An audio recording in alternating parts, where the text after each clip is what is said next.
Welcome to the Warrior Biz Network podcast, where the men of F3 Nation come to share, learn, and inspire, unlocking the secrets of business and life along the way. Join us as we dive into the stories of PAX entrepreneurs leading the charge in the world of business. From the heart-pounding challenges to the exhilarating triumphs, discover how these warriors in business are making an impact through the principles of fitness, fellowship, and faith. It's time to unleash your potential and join the ranks of F3's finest. What is up, everyone? Welcome back to another episode of the Warrior Biz Network podcast. Guys, I've got two rock stars on the show with me today. We got Chowda and IKEA from Nature Coast in Tampa Bay. Welcome, gentlemen. Glad you're here. Thank you for having us, man. Greatly appreciate it. It's going to be super cool. It is going to be super cool. Yes. So we always like to start the show just kind of conversational. Would love to hear, Chowda, I can guess where your name came from your last name, but let's talk about some origin stories. First, how long have you guys been a part of Nature Coast? And then secondary question is, how did you get your names? I'll let you go first, Chowdah. Look at that. Okay. So started back in end of 2021, early 2022. My wife saw a Facebook post and was like, hey, you should go check this group out. And I was like, okay, yeah, sure. Went for the first beat down and was like, this is great. This is definitely something I'm signing up for and doing. And after the, first beat down, I said my name, Sean Campbell. People were like, oh, they started throwing out different soups like bisque and all this other stuff. And then I lived in Maine for a year. I've been born and raised in Florida. I've been in Florida 99% of my life. So they were like, Maine, Boston, Chowdah. And, luckily that stuck compared to some of the other names that were thrown out there. So I'm glad I got that. That's good, man. I love it. All right, IKEA. So I've been doing F3 for a little bit over, like about 2.5 years, something like that. And I've worked out for a long time, and it was in my neighborhood, and I was running, and I saw these guys it's like 5:30 in the morning, right? 6 o'clock in the morning. And I see these guys working out in the dark and be like, hey man, it's free for all men and all this stuff and that stuff. And I'm like, yeah, I'm good, man, whatever. And I kept running. And, after seeing them about 3 or 4 times, I was like, all right, I'll give this a shot. It looks like fun. And then, I jumped in, and it was I got invited by a guy named Haka. That's who invited me. He's a really good PAX member, and he's done a lot for me. But it just clicked for me, man. I was like, this is kind of what I've been looking for. I've been looking for a peer group that was, more than just, hey, let's just work out and whatever. I mean, there was just a lot more intention involved in it. And I was like, yeah, this is kind of my place. This is what I've been looking for. This is where I needed to be. And it just fit in perfectly into a lifestyle that I like to lead. And I'd moved to this neighborhood, and I didn't really know anybody, right? Like I just moved. We just built a house. Sean, Chowder actually lives down the street from me. And I didn't know anybody, right? So it just was a perfect mold. And I remember when I started, I don't think they were very creative the day they gave me my name, but because sometimes we name people and there's some crazy stuff going out, man. So when I got there, I got named IKEA because I'm a Swedish citizen and an American citizen. My dad's Swedish, my mom's Portuguese. I'm first generation American, and Sweden is one of those rare countries that you're allowed to have dual citizenship. So they heard that I'm a dual citizen, and then they were like, IKEA, and I was like, yeah, man, that's great. I got everything you need. You know what I'm saying? That's awesome. So rarely do they, in our region, let people that like their names keep going. That's usually the sign of, you got to change it again. So you lucked out. You guys both got good names. You both lucked out on that one. That's awesome. Hey, there's some rough ones in our group, man. Yeah, can't complain. Are there some? Right? Oh, yeah. Yeah. What's the roughest one? Rub and Tug. He's a massage. He's a physical therapist, and they named him Rub and Tug. It's pretty bad. And he showed back up?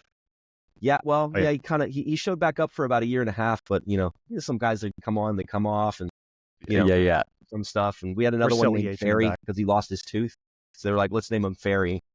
That was rough, man. That's great.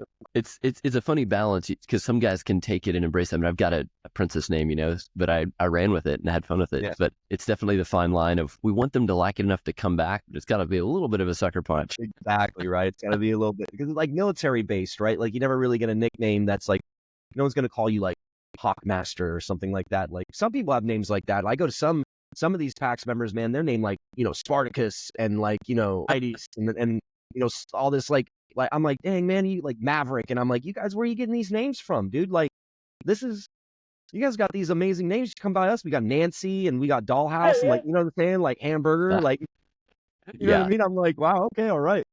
It'd be awesome if you guys were like the tougher of the bunch. You guys are like the diehard, show up every time Nancy's. Yeah, and they're the Spartacus ones that are the every occasional show up every once in a while. I feel like if you get that name though, like Jasmine, like you got to lean into it. You know what I mean? Mm-hmm. And then you just show up, and people, I think people love it a little bit more when you're like, hey, I can go up to you, call you Nancy when we're out in public, and people you're still like, hey, yeah, what's up? You know? Yeah. Oh yeah, it's the best. I just had a birthday, and people were on my personal Facebook page saying happy birthday, Jasmine, and me and my wife just got a funny kick out of it. We're like, I wonder what everyone else seeing these thinks. It doesn't matter, but that's pretty funny. Like, why are they calling Brad Jasmine for his birthday? Exactly. I love it.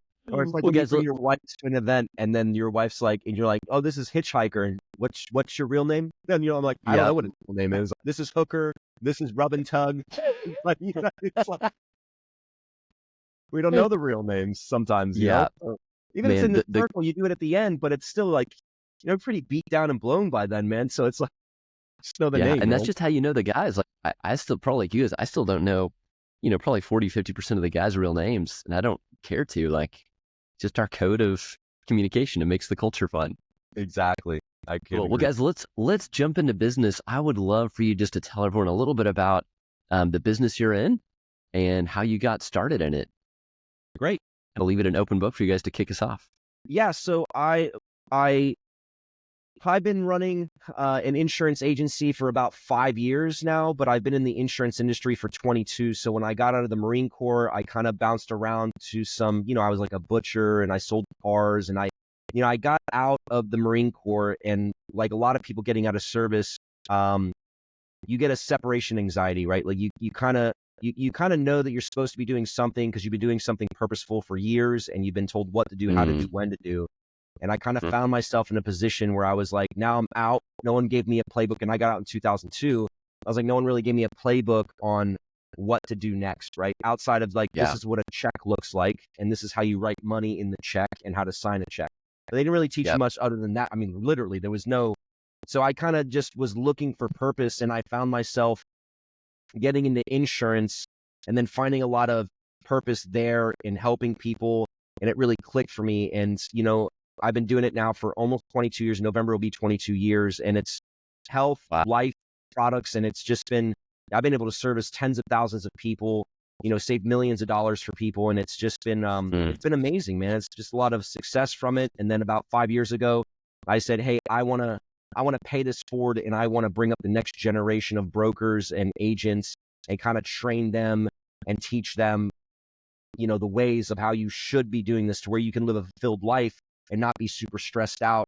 And, that's kind of what I just led with. And it's been a blessing, man. God's blessed me in an amazing way. And he's blessed me with amazing people and to work with amazing people and put me in amazing situations where I'm really able to be fulfilled and serve other people. Right. So, and that's just like, it's been beautiful. Kind of like when I said I needed to find a group, and I found F3. That was that group. That was that thing that I needed as well in my life to kind of give purpose to things. And it's like always striving for purpose, and insurance gives that to me. Like, you'll never hear someone talk about insurance like it's sexy. Man, for me, I'm like Justin Timberlake. I'm bringing sexy back to insurance, right? Because it's like everybody's got it in one shape or another, right? Like everybody's got a form of it. And I've always been the person that could read between the lines and kind of see the strategies and make it fun, because we tend to learn things that are fun. And when things aren't fun, you kind of just like, drift off and you only listen to 10% of what's happening. But it's a serious topic. It's a serious subject. It's a serious thing that we have in our lives. And it should be something that what's going on. So I loved bridging that gap and being able to communicate to people what they have, whether it's good or not, and some of the changes or strategies that they might want to go down, right? Because plans are plans, strategies are strategies, right? Mike Tyson says it best. Everybody's got a plan until they get punched in the face. And life, it's hard. So we always like to kind of create those strategies. So it's been a blessing, man. I love insurance, brother. I mean, I talk about it forever. I don't think I've ever seen someone as passionate about it as you. So I love, and it's genuine. I love the genuine fire. It's kind of reminds me of two Zig Ziglar quotes. One is, there's no elevator, or the elevator to success is broken, but the stairs are always open. Right. It's like, Right. It's like we got to keep taking those steps and have those doors open. And then, when you help enough people get what they want, you get what you want. And it sounds like you guys are helping so many people cross that bridge and getting what they want and what they need and bettering their lives, which is helping you guys live the life that you want to live, which is incredible, man. It doesn't get any better than that, right? Like that's what we were designed for, is to help others and get what they want, and then us be able to reap some of the rewards from that as well. Exactly. I couldn't say it better. That's cool. Chowda, tell me, how did you and IKEA meet? You guys are neighbors, so what's up with that? How'd that happen? Yeah, we met in F3. I had experience prior in the insurance realm, but more for like front end when I worked in a hospital system or multiple hospital systems and doctors' offices. So I knew a lot about insurance from the doctor side of things, from the provider side of things. And after connecting with IKEA, he was like, man, this would be something that you'd really probably be good at. And like, let's have a conversation.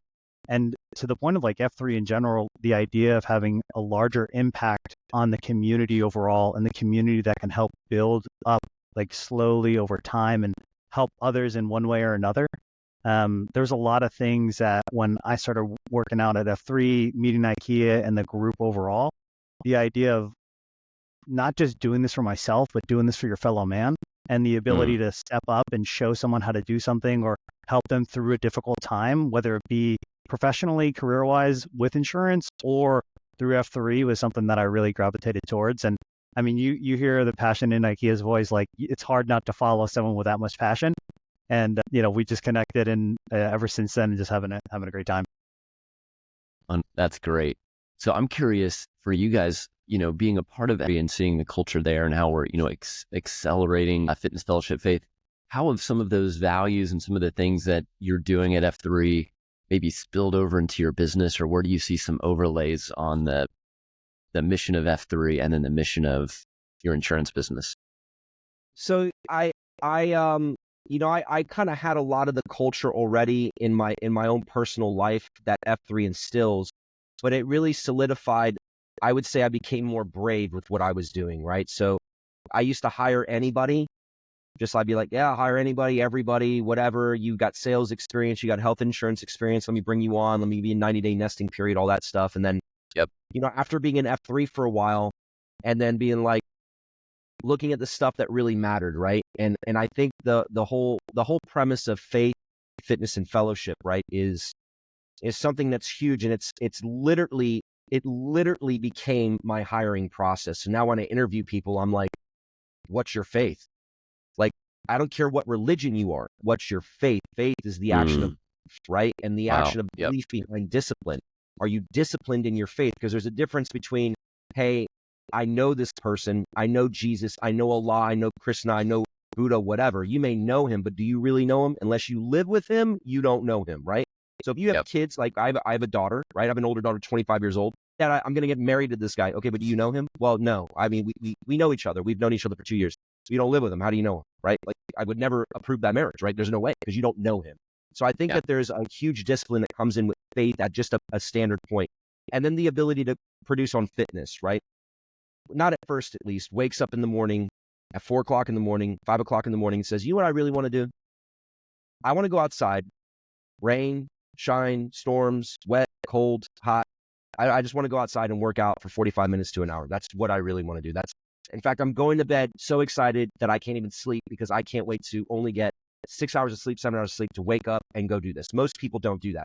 They do it because they know it's necessary as a building block for their day. Because I truly believe you start your day with a completion, right? Like, I woke up, that's a completion. I got dressed, that's a completion. I drank some water, that's a completion. I got my mind around the opportunity to do something difficult, that's a completion. I started it, I completed it, that's a completion. You got so many successful steps, and it's not even 7 o'clock in the morning yet, right? So that's my big question, people. What time do you wake up, and what do you do between then and 7 a.m.? And if it's like I have a cup of coffee and I watch the news, I literally shut the interview down. Listen, this isn't going to work. And they're like, wow, you're an asshole. And I'm like, no, I'm not. It's just not going to work, because you're not going to like me, because my vibe is, and I'm a little crazier, Jasmine. Like, I wake up at 3 in the morning so I can go to Globo Gym first. So I go to like an EOS first, and I do strength training, and then I leave there to go to F3. And I do that almost every single day. 6 days a week. I'm doing that, right? And I love it. It's a group for me. It's not just the fitness, it's the fellowship. And that was the third part. So now I got brokers that don't do F3, but I make them do the marathon run, right? Like I make them do it. I'm like, you're doing it. I don't care if you take an Uber at mile 18, you're doing it. Or you can, or whatever, dude. Like, and I love it, man, because it's like you do hard things together as a team outside of just work and business.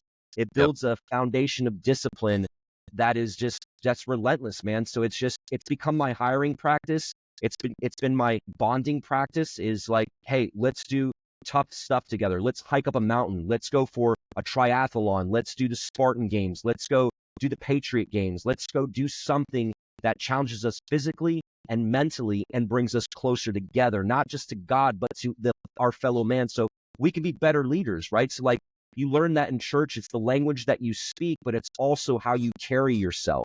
And when we carry ourselves as fit and functional men, we are inadvertently leading the younger generation to say, hey, that's an example that I could be like, rather than, you show up to Starbucks wearing pajama bottoms and Crocs and you're all fat and shit and you smell like cigarettes. Like, and there's so many people that are like that. I mean, you walk into any Starbucks right now, right? That's like 50% of the people.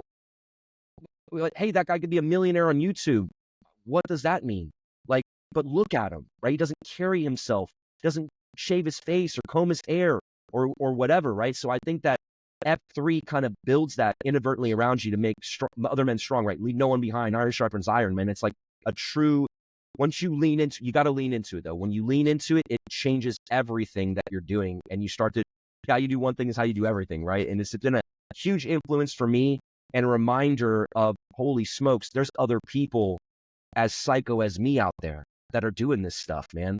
Those are the people I want to be around all the time. Like, I don't have friends, man. I got brothers. I'm being serious.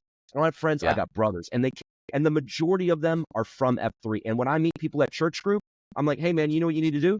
You need to join F3. And when I meet people at F3, I'm like, hey, man, you know what you need to do? Join my church group. So it's like, it's constantly happening. And Chowdah would tell you, me and this other guy, Airstream, we are heavy recruiters in the church, man. We are bringing people in all the time. We just grab people. You're coming with me tomorrow. What are you doing tomorrow? Saturday. Let's go. You coming with me? And they're like, professional EHing. You've got the EH funnel down. All the time, man. I love it. That's great. My gosh, I love it. You know, one thing, so we kind of the same culture here. A lot of our, we have a lot of big churches, obviously in the Dallas-Fort Worth area, but a lot of us go to the same church, and most of the usher serve team is like 90% F3 guys. So it's awesome being in the gloom together and then showing up in the morning and getting to serve and like usher people to find their seats. And of course, call each other our nicknames. It's like, hey, it's Candyman and Jasmine and Wingman. And, it's a fun culture.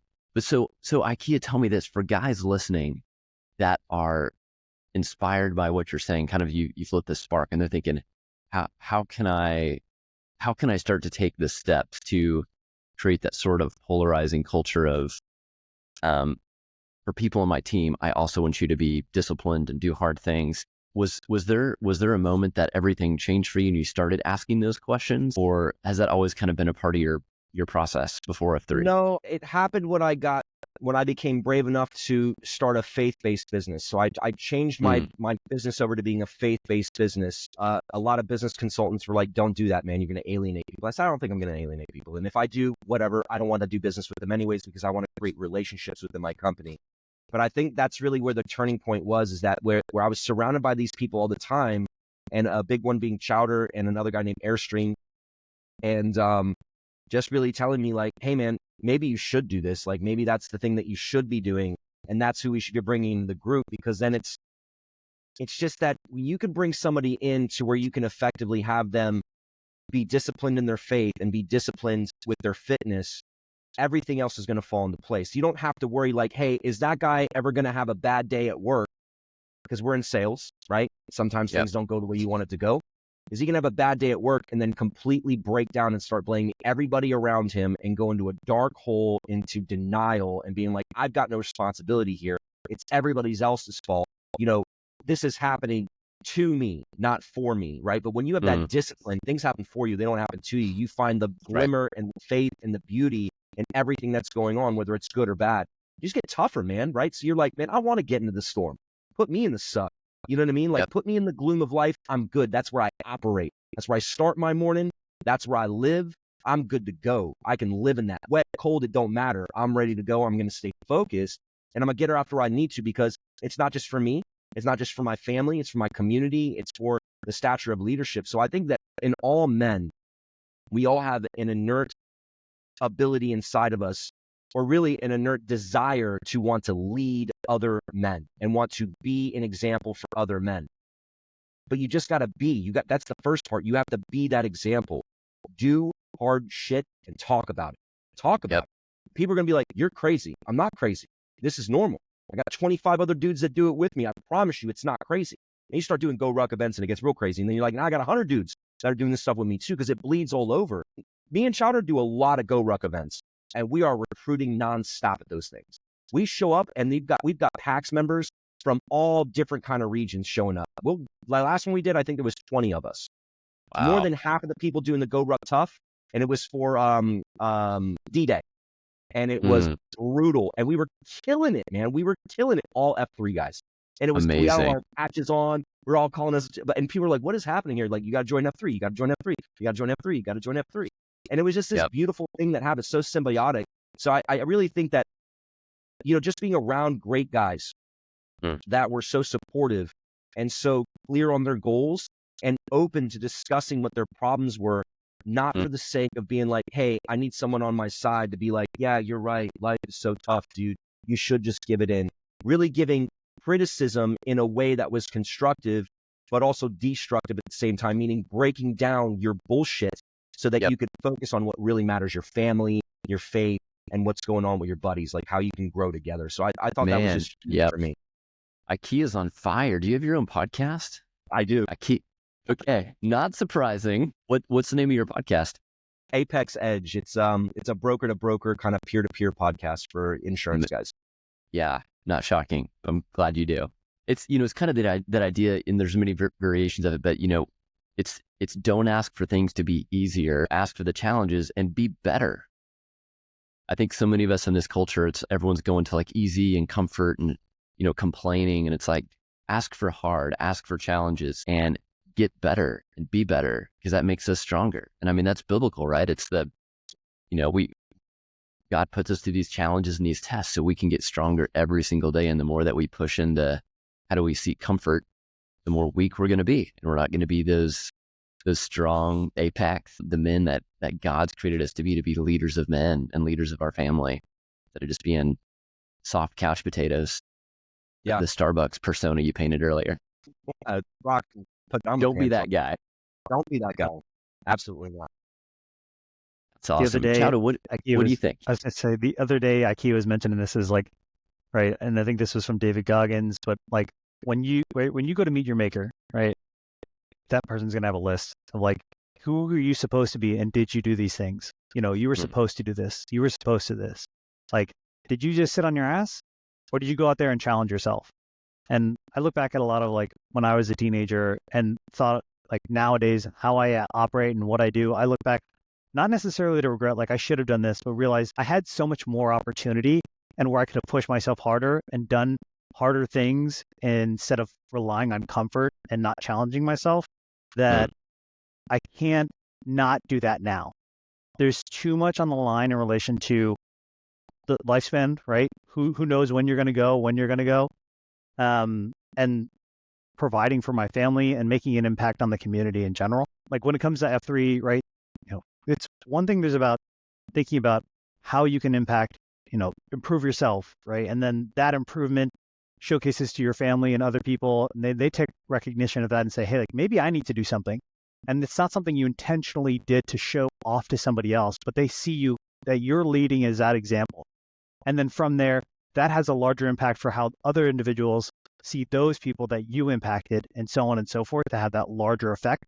And just the ability to say, there's so much in the community that we can make an impact on, not even just physically, but like, how can we go out and help this organization? How can we make an impact, where we do some of the third F events of like, Habitat for Humanity, or, homeless shelters, or different opportunities where I don't think I ever would have taken or seen that I had so much opportunity to make an impact if I didn't join F3, and then how that's impacted me professionally, physically, mentally, spiritually, overall. Yeah. That's been huge. Yeah. That's amazing. So it sounds like, for guys that want to take that step and create that kind of culture for the business, like step one, like you mentioned, IKEA is just making that decision to be a boldly faith-based business. Don't skirt around it. Say, hey, this is our faith-based business. And then to be polarizing on your interview questions. Like you said, if their morning routine involves like lounging and the easy, that's going to be a lot harder to train than the guy that gets up at 3 or 4 and is used to doing hard things and is already self-disciplined, because discipline is a lot harder to train for than sales tactics. 100%. You can teach someone all the tactics, right? Because it's just a playbook or a blueprint. But if that person doesn't have, the grit to hammer a nail, like, dude, you're afraid to climb a ladder. Like, you ain't building no houses. Not really, not good ones at least. You know what I mean? Yeah. Building a house with sticks or popping a tent up, like that's about it. But in business, you want the people that are really going to strive. And there's this, obviously there's an 80-20, but you never want the 80-20 rule to really be because 80% of your company is undisciplined, right? You want the 80% to be like, well, they just don't get it, or maybe they just don't have the skills yet. So then that always falls back on the leader, because I do believe in extreme ownership, right? To quote Jocko, like extreme ownership is where it's at, man. Always find how you're at fault, because you're always going to have an easier time correcting what you do than trying to correct someone else's feelings or their emotions around something, right? So really trying to find disciplined people. And the hard part is you turn away a lot of opportunities. Like, someone could write a lot of business and I'll be like, I'm good, man. Because I already know that you're going to be a nightmare later on. Because I've been down that road with friends, with people close to me that just did not have the discipline. And I thought, I can teach this person discipline. That was my ego. I can teach this person discipline. And Jasmine, it just, like, for me, F3 was a huge, and Chowdah knows this about me. When I first joined F3, I wasn't saved yet. I was super successful, and I was finding myself feeling thankless, feeling like I wasn't doing enough for what I was getting. And I was just like in a point of searching. And this guy, Haka, who is really, really good at EHing, he was like, he's the one that kept inviting me. And when I did the first one, he was like, hey, man, there's this thing called Man Event happening. You should come with me. And I said, okay, I'll go with you. So then I went to this Man Event, and then it was like I met Airstream and all these other guys in the Airstream, and then they weren't even in F3 yet. And I met them. And then from there, I joined a men's group called Courageous. So then I joined a men's group. So it all happened within a week. I joined F3. I joined a church. I joined a small group, and my faith exploded, man, because I'd kind of been saved. I kind of had the idea where God was real, and it was real to me. And I started feeling this like emotion of completion when I would think about and give gratitude to God. And I started feeling this fulfillment.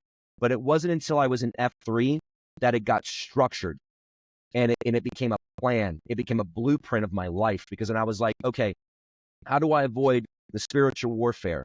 How do I avoid a sinful nature? I surround myself with men that are also trying to avoid it by keeping good company, right?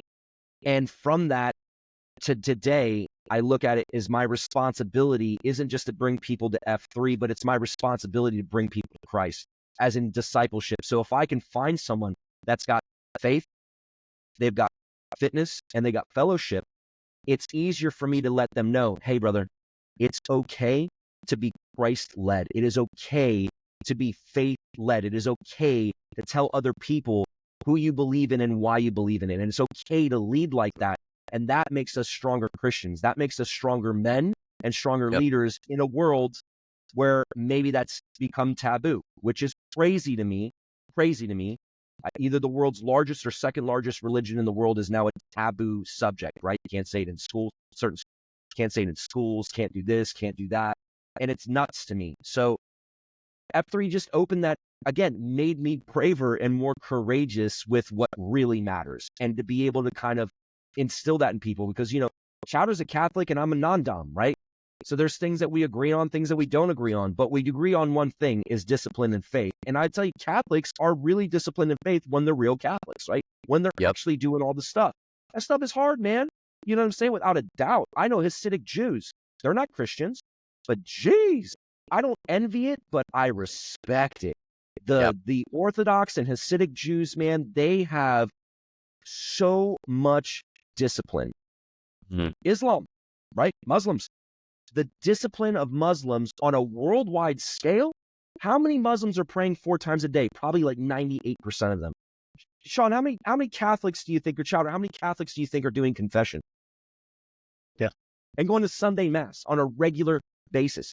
There's not many, but they'll be like, I'm Catholic. Why? Because I was baptized that? You know what I'm saying? So it's like that discipline that exists. Me and Chowdah are the kind of guys that want to make that kind of discipline within men to be like, yeah, man, I lean into my faith and I talk about my faith. I'm not embarrassed by it. And I don't feel like I'm Bible thumping. People like, oh, you're Bible thumping. I'm not out there being like, you're going to go to hell and all this. I don't do all that, man. I live an impressive life. So then people say to me, hey, man, where do you get this energy from? Jesus. Yep.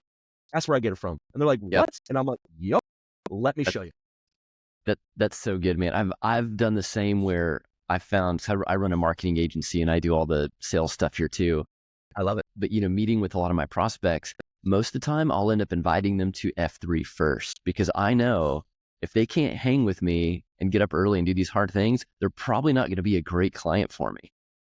I love that. My goodness. Can you imagine I did that with like diabetics and people with COPD? Because the truth is, if you think about it, and maybe it's different in my world, but I teach and train entrepreneurs how to do their own marketing. So I give them the tools and the tech, and I do group training and coaching and all that. But if they're not disciplined, like they're not going to show up to the training, they're not going to put in the work. It's just like meeting with a personal trainer. They can't diet and exercise for you. They can give you the exact plan to get you to your results, but ultimately you've got to put in the work. So I think things like that are great. And for people out there that are entrepreneurs, I think that's something that we should be bold about, to say, these are the kind of people I want to do business with, or these are the kind of people I want to hire on my team. Because if they can be disciplined and put in the hard work, just like you said earlier, IKEA, how you do one thing is how you do everything.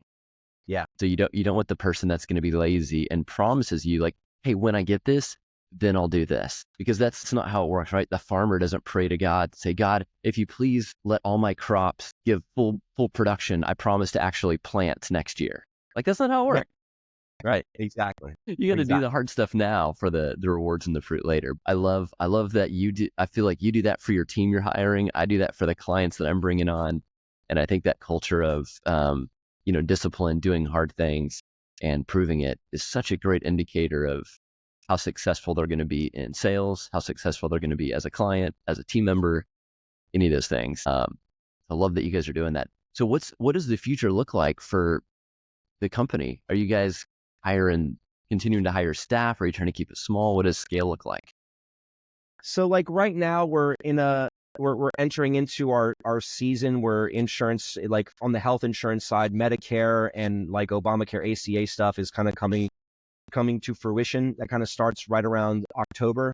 So September is kind of a ramp up for that. So I'm always looking for talent. I'm always hiring. I'm always looking for people that want to do a change in career. I typically go after people that don't know anything about health insurance and don't have a license. They don't even have a license. That's typically what I go after, because I like to be able to teach from ground zero the right way to do things. They don't have bad habits, right? So I'm always looking for people. I'm always interested in networking and trying to give people solutions to if they're not liking what they're doing now.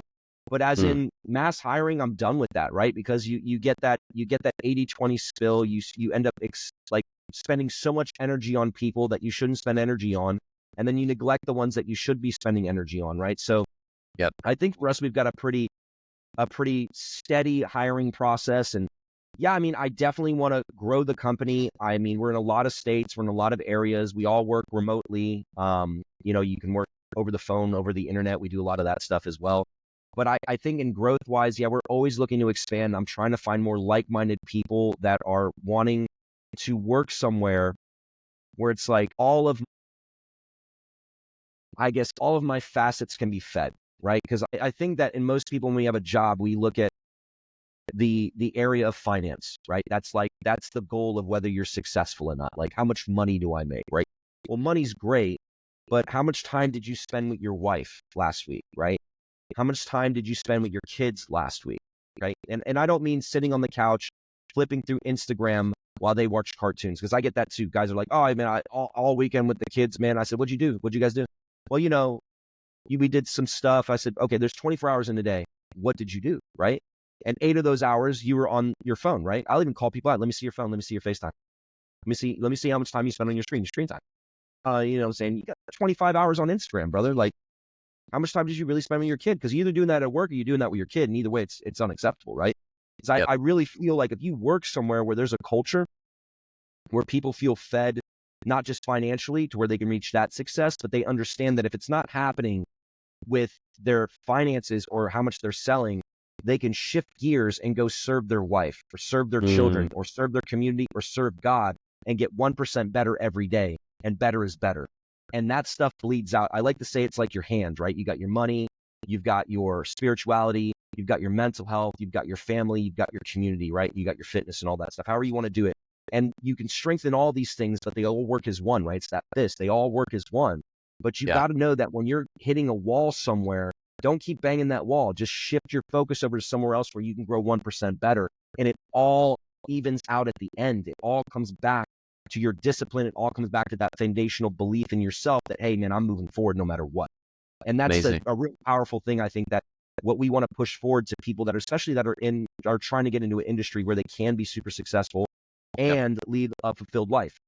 Because many people think I got to work 16 hours a day, sitting in front of a computer, hitting the phones, right? And FaceTime my kid on their birthday. And it's cool because I got a Lambo. Your kid does not give a shit if you have a Lambo. They don't. They don't care. Yeah. They're not going to be 18 years old and say, you know what? I had a great dad. He worked 16 hours a day. It ain't never going to happen, right? It's going to be the experiences that you did, right? Yeah, every time they see a Lambo, they're going to have some resentment and bitterness. It's going to be an icon of hate. You know, what's funny? I love the analogy of fist. I write down every morning. I've got this like Brendan Burchard high performance planner I go through every day. And one thing I write down, it's called the high five. And it's, I never thought of it the fist, but it's faith, family, finances, fitness, fun. So I try to think through the filter of everything I do is one of those categories and just keep it simple. Like if it doesn't fit in one of those, I shouldn't be doing it. And if you put them in that priority, it works well. And it does create that like the five. And I like the fist analogy. I haven't thought of that before. That's good. It's like if you want to get a grip on your life, how are you going to do with it? It won't be with one finger. How you going to grip life like this? You got to grip life like this, right? Same thing, man. You got to take a grip of what you want, and you can't do that with just one thing. And that's why everybody, oh, I'm successful, I make all this money. So you show me people that are rich that have no health and have no faith. Promise you, mentally and emotionally, they're dying inside. They're dying inside, even though they don't want to admit it because they got all these things. Things are fleeting. That's a quick dopamine release. The problem in America today is we all want the dopamine release, right? We all want it. We all want something now, right here, right now. I'll buy this, I'll buy that, I'll go here, I go there, and I'm going to be happy. Just like you were saying, when I get this, I will then do this, right? Yep. No, it's not the way life is supposed to be. You got to get it now and sacrifice now and invest now, right? Because sacrifice and invest, it's a thin line. That's right. And it's all your perspective. Are you sacrificing or are you investing? Yeah, this is good. You know what I mean? I feel like we could go on for hours on this, man. This is awesome. Perfect. So as we're wrapping up a little bit, let me ask you guys this question. If there's PACs that are hearing this, and I'm sure that are wildly inspired, like I'm incredibly inspired by your guys' story and your passion and your belief and your motivation, what are some ways that I'll say we can support you guys? What does a good client look like? Or what are some of the things if someone's running into a problem of, I think I'm paying too much for this or I don't have this, what would be a good fit for you where PACs could come doing what you're doing or support you guys? So I would say that, we're open to serving everybody at F3, like anybody you run into. Like if you feel that you don't understand, even if you don't understand what you have, right? Like I don't get what I have. I don't know what life insurance is. I don't know what my health insurance is. That's a problem, man. You got to know what that stuff is. I mean, we see it all the time. People die, they leave their family with nothing. And then the family's got to sell the house. The kids got to move out of the school. The guy had a business, that business shuts down because the wife or the spouse doesn't know how to run the business. And it's just this trickle down effect because you didn't really want to learn about it and spend the money that you should have spent on it. Like you can't give up Starbucks, right? You can't give up Starbucks to protect your family or whatnot. So we're really looking for anybody that has those questions, that's kind of like, hey, do I have enough for my family? Do I have enough for myself?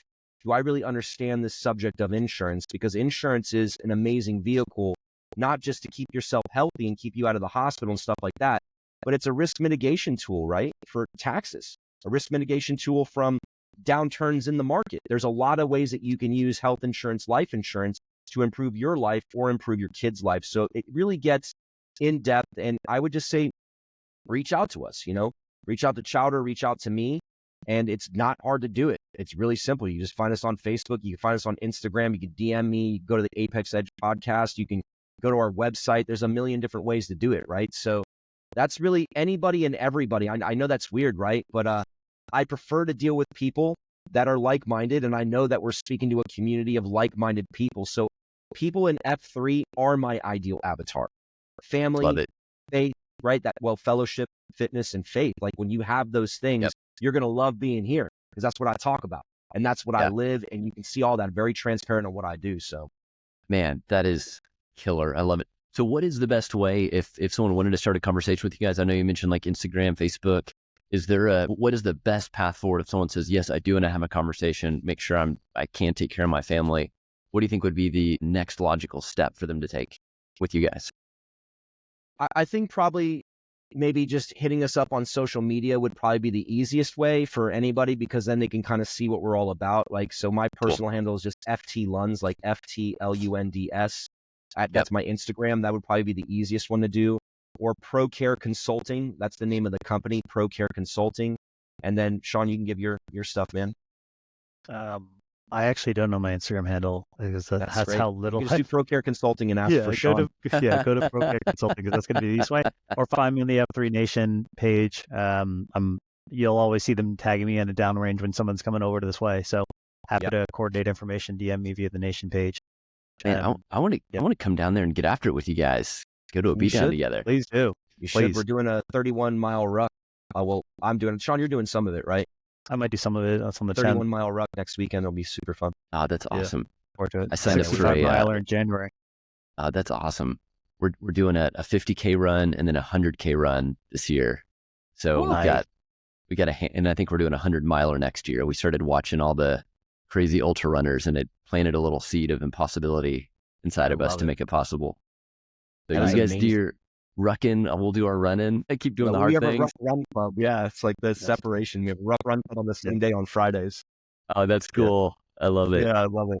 Well, Chowdah and IKEA, you guys are amazing. Thank you for sharing your passion for what you do. It is evident that you guys are on fire for it. And I mean, everyone is going to leave here better just from hearing from you guys and your vision, what you're contributing to the F3 community, and just for people around you. I mean, we're called to be the salt and the light. And I think people around you evidently see something that's different and powerful, and it's inspiring to see that. So thank you for being who you are and doing what you do. It's awesome. Thanks, Jasmine, man. We greatly appreciate it, brother. This has been great, man. Great. Yeah. Awesome, guys. Well, hey, if you guys want to check in on insurance or maybe something inspired you, make sure to head up Chowda and IKEA on socials. I'll put some stuff in the show notes how you can get in touch with them, and we will catch you guys next time. Thanks so much for joining us.